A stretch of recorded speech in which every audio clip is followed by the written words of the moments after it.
3 मुली आणि 1 मुलगा असला तरी सरांची कितीतरी मुलं महाराष्ट्रामध्ये वेगवेगळ्या ठिकाणी काम करतायत आणि त्या 3 मुलींना कदाचित काही देण्यात कमी पडले असतील सर, त्या मुलासाठी एखाद्या वेळेस कमी पडले असतील, परंतु आपल्या मुलांना जे इथे शिक्षणासाठी आलेत, जे संघर्षातनं प्रवास करत या शहरामध्ये आलेत, अशा असंख्य मुलांवरती सरांनी प्रेम केलं.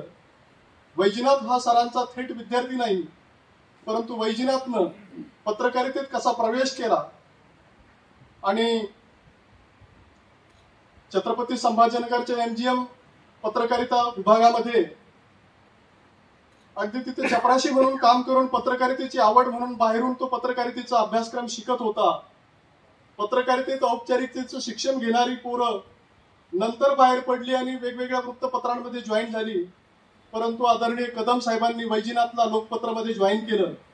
लोकपत्रानंतर पुण्यनगरीमध्ये त्यांनी काम केलं आणि त्यानंतर पत्रकारितेतनं बाहेर पडून वेगळा काही प्रयोग करायचा म्हणून वैजनाथ प्राध्यापक सुरेश पुरी सरांकडे जातो आणि सुरेश पुरी सरांना म्हणतो की सर, मला एक कॉम्प्युटर, एक प्रिंटर जर मिळालं तर मी माझा प्रवास चांगला करेल, अन्यथा कदाचित मला बॅग भरून परत एकदा नांदेडला जावं लागेल. अशा परिस्थितीत पुरी सर त्यांना म्हणतात की वैजनाथ थोडंसं महिनाभर थांबशील. महिन्याभरानंतर पुरी सर वैजनाथला बोलवतात, एक कॉम्प्युटर आणि प्रिंटर घेऊन देतात आणि 2009 साली शब्दवेध बुक हाऊसचा प्रकाशनाचा प्रवास सुरू होतो. आज या तरुणानं 450 पुस्तकं छापली आहेत. अतिशय चांगल्या सुस्थितीत हे प्रकाशन आणलेलं आहे आणि मी आज ज्या ठिकाणी पोहोचलो आहे, ज्या टप्प्यावरती मी आलेलो आहे, माझ्या जगण्याचे प्रश्न या शहरामध्ये होते, त्या प्रश्नांची सोडवणूक करून मी काहीतरी समाजाला देऊ शकतो अशी भावना वैजनाथच्या अंतःकरणात आहे. विजयमाला पुरी आणि पुरी सर हे वैजनाथच्या आई वडिलांनी इतकेच वैजनाथला प्रिय आहेत आणि वैजनाथमुळेच माझा आणि सरांचा परिचय झालेला आहे. मी सुद्धा माझ्या आश्वासक नावाच्या पुस्तकामध्ये सरांवरती लिहिलेलं आहे, वैजनाथवरती सुद्धा लिहिलेलं आहे, संजय गायकवाड सर यांच्यावरती सुद्धा लिहिलेलं आहे.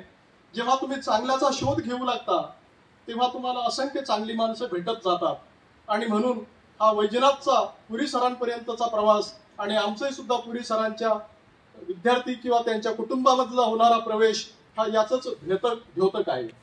आज या ठिकाणी पुरी सरांची सुकन्या आमची भगिनी सारिका जिल्हा वकील संघाच्या उपाध्यक्षपदी निवड झाली आणि आमचा भाऊ संदीप सध्या देशात गाजतो आहे, ज्याच्या व्हॉइस ऑफ मीडियाचे आता देशभराचं मोठं अधिवेशन दिल्लीला झालं. मागे सरांच्या सत्कार समारंभामध्ये संदीप सरांना बोलता आलं नाही म्हणून ती एक उणीव भरून काढता येईल आणि या दोघा भावंडांचा सत्कार एका स्टेजवर घेता येईल म्हणून वैजनाथनं हा प्रयत्न केला. या कार्यक्रमासाठी आदरणीय बाबा भांड सर, स्टेजवरती विराजमान माननीय सुरेश पुरी सर, त्याचबरोबर वंदनीय प्राध्यापक खमू शिंदे सर आणि पत्रकारितेतले गुरु म्हणजे जे नुकतेच लंडनला जाऊन आले. मी त्यांच्या पोस्टवरती लिहिताना म्हटलं, सर भारतात आल्यानंतर मी तुम्हाला कडकडून मिठी मारणार आहे, परंतु ती इतक्या लवकर मारण्याची संधी मिळेल असं मला वाटलं नव्हतं आणि वैजनाथनं ही संधी घडवून आणली.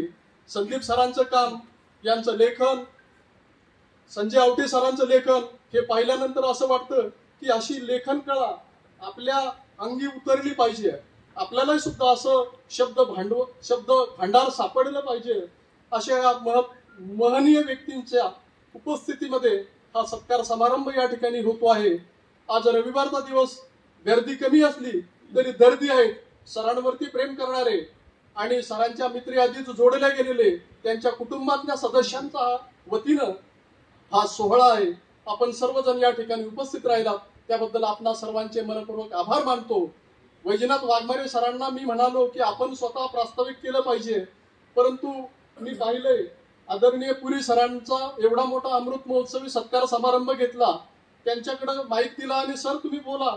सरांनी काहीच नाही, फक्त एक हात सर्वांना म्हणजे जोडला आणि नमस्कार.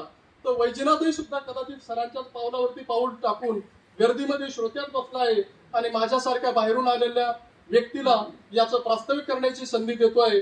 मी खरंच या सर्व प्रवासांना सलाम करतो, या कार्यक्रमाला शुभेच्छा देतो, आपणा सर्वांचं या ठिकाणी स्वागत करतो आणि माझ्या प्रास्ताविकाला पूर्ण विराम देतो. धन्यवाद सर.